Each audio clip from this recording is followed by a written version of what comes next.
Crear un Estado nacional no es fácil. A veces cuesta para algunos países siglos. En el caso mexicano, ¿cuándo tenemos por primera vez un sistema político con un Estado que funcione? No en el momento de nuestra independencia, eso es obvio, ya lo veremos.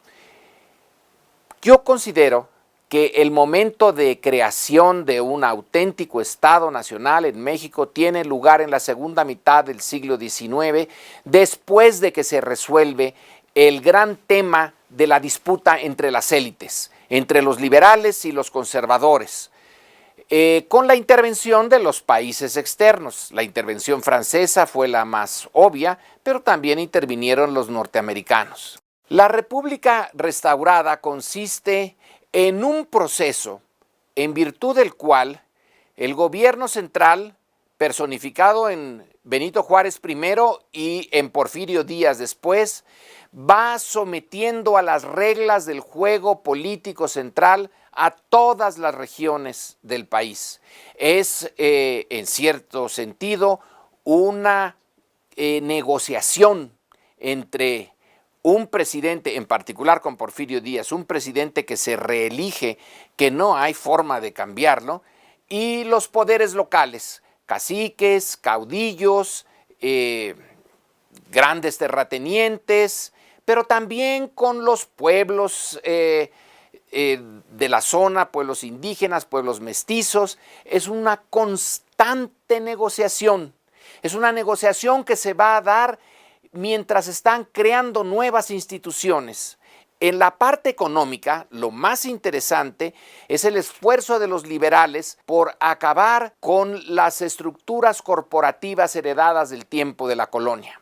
La estructura corporativa más importante es, desde luego, la de la iglesia. Esa se les expropian sus bienes, la lucha fue intensa, pero lo más interesante vienen a ser los bienes de las comunidades indígenas, del mundo rural.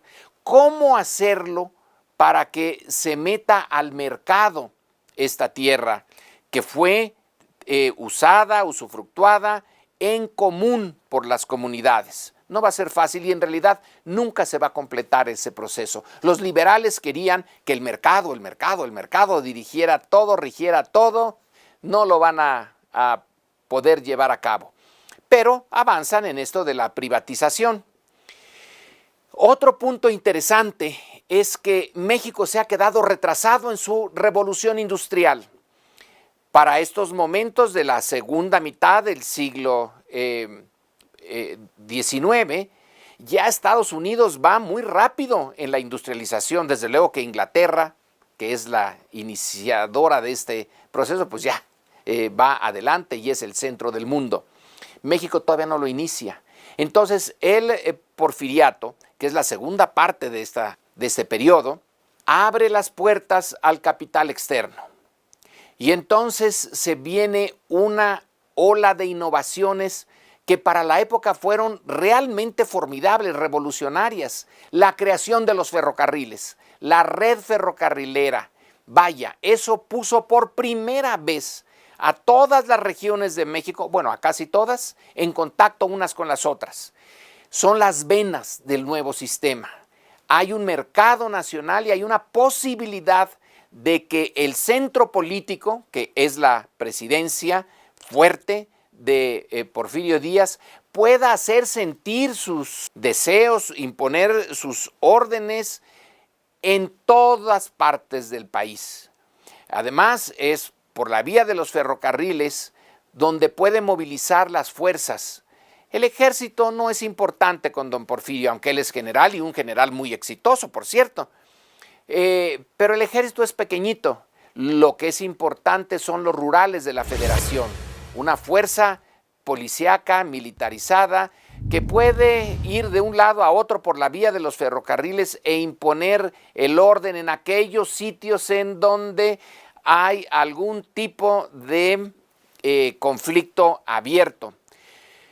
La dictadura de don Porfirio Díaz, que es una dictadura, pero no es una dictadura brutal, es una dictadura que combina el uso de la fuerza con la negociación constante. El archivo histórico de Porfirio Díaz nos muestra la cantidad de demandas, de información que tenía todos los días estaba revisando con su secretario lo que le llegaba de los estados, de los jefes políticos, de los gobernadores, tomaba decisiones, tenía que contemporizar. Había un punto en el cual no había forma de contemporizar, que era en el de la reelección. A partir de la primera reelección, la segunda reelección en realidad de don Porfirio, bueno, se hace esto sistemático. Y la estructura del porfiriato tiene entonces una ventaja y un problema. La ventaja es la capacidad de centralizar y de tomar decisiones. No hay, al final de cuentas, más que un centro de decisión. Pero ahí está el talón de Aquiles, que no está institucionalizado ese poder. Depende de una persona, depende de Porfirio Díaz, y cuando Porfirio Díaz desaparezca, ¿qué? ¿Cuál es la fórmula para entregar el poder y que pase pacíficamente de unos a otros? Se tenía pensado, era la visión dominante, que la oligarquía que había creado ese sistema dictatorial, autoritario, tendría la suficiente capacidad de inteligencia para negociar entre ellos mismos la transmisión del poder. Pero no fue así. Alguien, un miembro de la propia oligarquía, de la propia clase terrateniente, Francisco I. Madero, con ideas modernas, dice: hasta aquí llegamos, hay que abrir el sistema, hay que modernizar este sistema de Díaz. No quería hacer una revolución, quería poner al día el sistema introduciendo realmente la elección.